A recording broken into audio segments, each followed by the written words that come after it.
la peur et l'insécurité, ça peut être un premier facteur. Alors, pourquoi la peur et l'insécurité? Parce que quand on a peur, quand on est en insécurité, on croit peut-être à tout ce qui se dit et on développe même des choses dues au fait qu'on a peur. Voilà. On peut se dire, non, telle personne est la source de mes malheurs. Donc, on commence à développer un sentiment de méfiance et ça peut nous amener effectivement à sortir des propos qu'on n'aurait pas sortis s'il n'y avait pas cette peur ou cette insécurité. Il y a aussi la désinformation. Quelqu'un qui est dans cette situation est vulnérable. Il peut croire à tout ce qui se dit et surtout, il prend ce qui l'arrange, voilà, en termes de propos de haine, il prend ce qui l'arrange et il pense que c'est la vérité. Alors, quand c'est comme ça, peut-être qu'il faut beaucoup communiquer pour amener les uns et les autres qui sont dans cette situation à ne pas considérer ces propos. Voilà. Il y a aussi, je pense, à la situation de la jeunesse.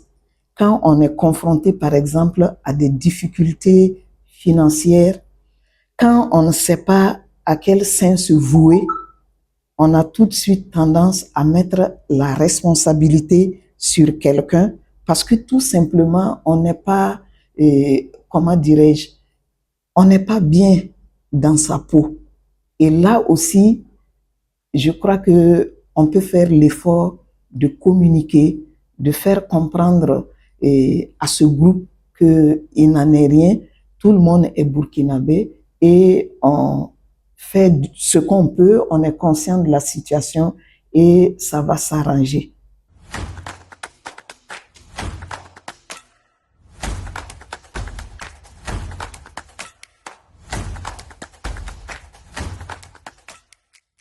La communication empathique peut vraiment réduire les discours de haine parce que en elle-même, ses principes sont que elle valorise la dignité humaine,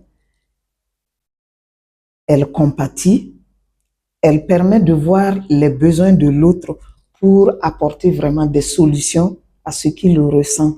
Et la communication non violente vient nous rappeler que les barrières religieuses, les barrières linguistiques, les barrières sexistes sont à éviter parce que ces barrières viennent nous rappeler que qui que tu sois, tu as besoin de sécurité, qui que tu sois, tu as besoin de dignité, qui que tu sois, tu as besoin de respect, qui que tu sois, tu as besoin de considération. Alors, si nous partageons ces valeurs, nous saurons que, quelles que soient les barrières que je viens de citer, l'autre aussi a besoin de considération, il a besoin de notre respect, il a besoin d'être valorisé, il a besoin d'être écouté. Il a tout simplement besoin de se sentir comme un être humain appartenant à une société qu'elle voudrait aussi développer à sa manière.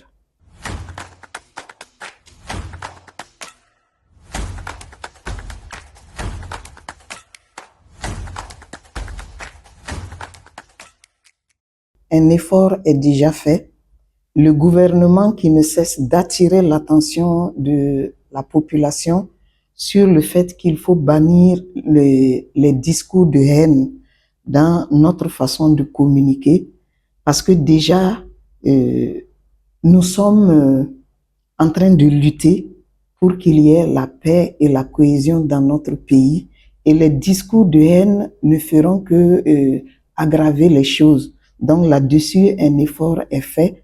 Ce que peut-être je vais ajouter, c'est toujours la promotion de la communication empathique, amener la jeunesse à comprendre qu'elle doit être, comment dirais-je, actrice de paix, la jeunesse, actrice de paix, et à travers aussi les réseaux sociaux et comment s'y prendre, euh, les sensibiliser au fait que lorsqu'ils doivent transmettre un message, ils doivent d'abord vérifier l'authenticité du message. Le message que je veux faire véhiculer, est-ce que c'est un message qui est vrai?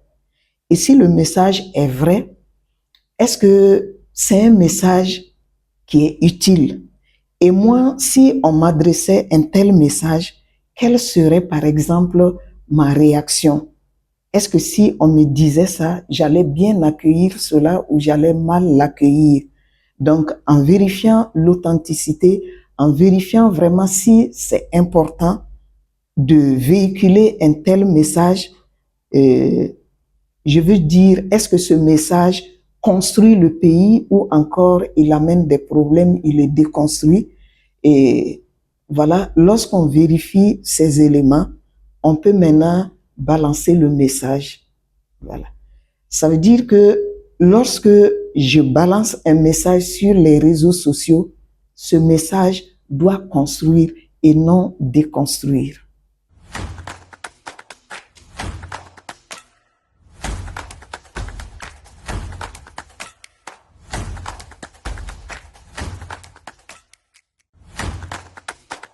Derrière une parole blessante se cachent peut-être des peurs, une humiliation, un cœur brisé, de la frustration, de l'humiliation.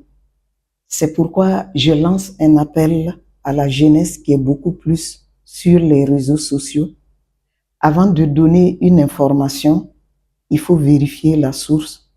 Avant de tenir des propos qui peuvent blesser, il faut peut-être les analyser profondément parce que nous sommes à un tournant où chacun à travers ses paroles, chacun à travers ses gestes, chacun à travers ses activités doit prendre une part active à la construction de ce pays.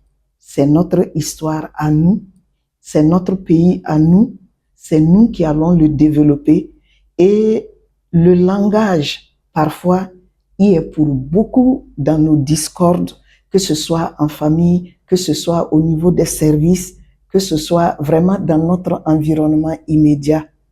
Autant il peut être, en tout cas, nocif, autant il peut être aussi, il peut réconcilier s'il est bien employé. C'est pourquoi je pense que la promotion du langage empathique est vraiment quelque chose à prendre au sérieux.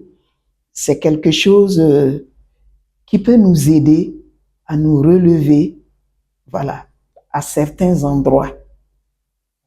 Donc, j'invite vraiment la jeunesse à prendre en compte ce conseil et ça peut beaucoup aider.